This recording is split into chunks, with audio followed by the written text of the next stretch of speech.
ये सच है कि मैं ऑटोमोबाइल इंजीनियर हूँ और मेरा ऑटोमोबाइल का कारोबार भी है।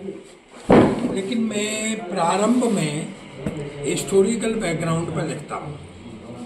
मेरे कई शोध भी आए हैं। सिख योद्धा हरि सिंह नलवा, शहीद वीरवर गोकुल सिंह। तो साहित्य से तो मैं जुड़ा हुआ था, लेकिन पोइट्री से नहीं जुड़ा हुआ था। तो मैं जब पोइट्री सुनता था तो मैंने सोचा ये तो मैं भी कर सकता हूँ यार, तो मैं करने लगा। और चूँकि हंसी मजाक तो सरदारों के घरों में मस्तियाँ रहती हैं, स्वाभाविक है। तो मैंने हंसी को ज़्यादा चुना। इसके बाद में फिर 2-3 साल ही रहा हूँगा मैं इसमें। तो लाफ्टर चैंपियन 2 आ गया, फर्स्ट आया था, जिसमें सुनील पाल, एहसान कुरैशी वगैरह थे। तो एहसान कुरैशी जो है वो हमारे कवि क्षेत्र से ही गए, तो उन्होंने मेरा नाम वहाँ दे दिया होगा, तो मुझे कॉल कर लिया गया।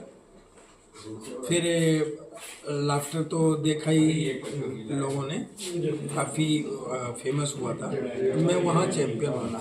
इसके बाद पूरा देश जान गया और फिर कविता का क्षेत्र मेरा बढ़ता चला गया और इंटरनेशनल हो गया।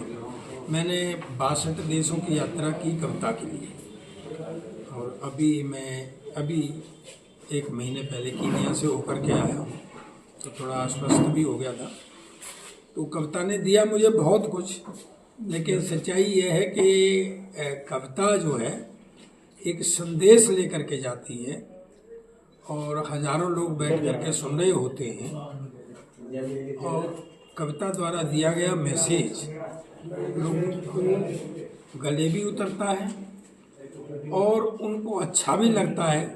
कई चीज़ें ऐसी भी होती हैं जो नहीं अच्छी लगती हैं, लेकिन हिंदी का मैसेज बहुत अच्छा जाता है और सामाजिक विसंगतियों का और राजनीतिक विसंगतियों का ये मैसेज भी बहुत अच्छा जाता है। चुनाव से आपका क्या अभिप्राय है? मेरी व्यक्तिगत ओपिनियन है। देखिए, राजनीति है ये, और जनता वोट देती है। कोई हारता है, कोई जीतता है, कोई ऐसा नहीं। अब ये तलवारों का युद्ध नहीं रह गया, जंगे मैदान नहीं रह गए, कोई आप खुद से राजा नहीं बन सकता।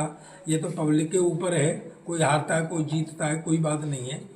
और लेकिन सबसे बड़ी बात मैं एक ही कहूँगा कि अगर प्रजातंत्र है और जनता वोट दे करके किसी को पसंद कर रही है, उसमें गड़बड़ी करना जो है वो जनता के संग धोखाधड़ी मानी जानी चाहिए। क्योंकि मैंने वोट अगर किसी को दिया है और मेरे चाहने वाले के पास वोट नहीं पहुंचा, इसका सीधा सीधा मतलब है कि मेरे संग बदमाशी हो रही है, मेरे संग गद्दारी हो रही है, मेरे संग बेईमानी हो रही है कि मेरे वोट को मैंने जहाँ दिया है वहाँ तक नहीं पहुँचने दिया जाए।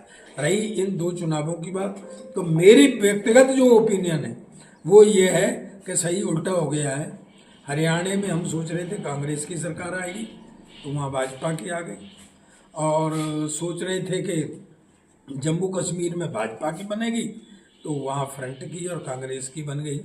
लेकिन जो हरियाणा के चुनाव का परिणाम आया है वो ज़्यादातर लोगों की आलोचना का विषय बन गया है और लोग उसको गले नहीं उतार रहे। उसका रीज़न ये है कि 3-4 जगह ऐसा भी हुआ है, 3-4 जगह वो शायद सील भी कर दी गई हैं कि 99% तक EVM की जो बैटरी है वो देखी गई, जबकि ऐसा हो नहीं सकता।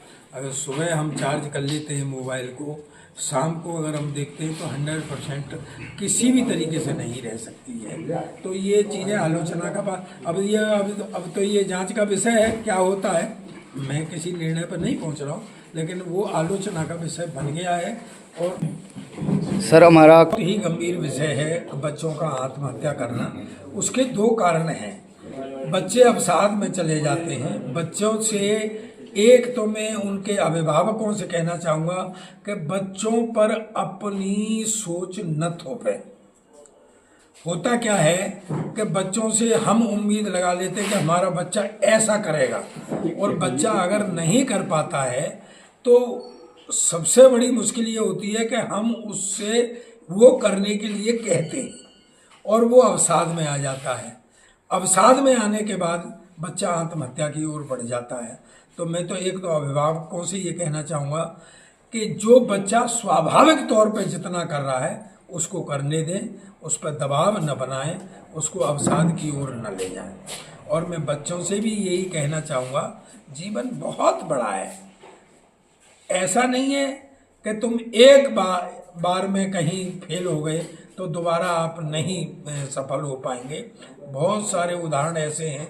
मैं आपको कविता के क्षेत्र में आज मुझे सफल माना जा रहा है। जानते हैं आप, 45 साल की उम्र में आया हूँ मैं कविता के क्षेत्र में।